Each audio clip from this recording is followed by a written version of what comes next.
how many times na tayo ay nagtiis sa buhay na ito? Napakahalaga ng pagtitiis, that patient endurance, upang harapin yung mga pagsubok na dumarating sa buhay natin. It's not always easy. Hindi palaging madali, hindi palaging sagana, hindi palaging komportable. The reality is, there's always difficulties, hardships, challenges, iba't iba at samot-saring mga hirap, pagsubok ang maaari nating pagdaanan sa buhay. Kaya napakahalaga, kinakailangan natin ng patient endurance, yung pasensya at pagtitiyaga o pagtitiis sa buhay na ito. At ano nga ba ang dahilan bakit natin kinakaya yung mga pagsubok na ito, yung mga hirap na ito sa buhay natin? Because we believe in one thing.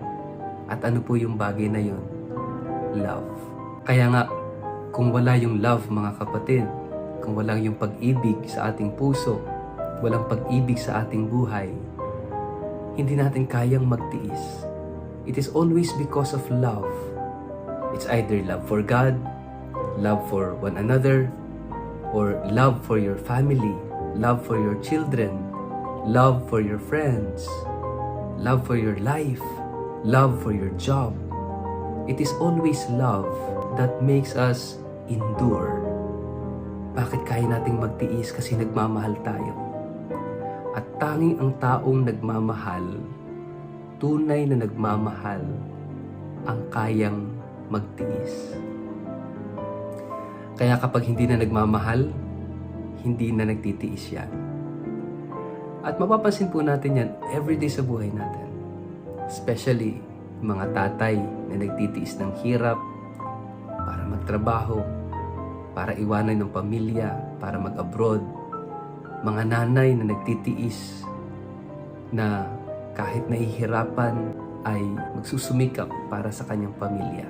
There's always a reason para magtiis ang isang tao.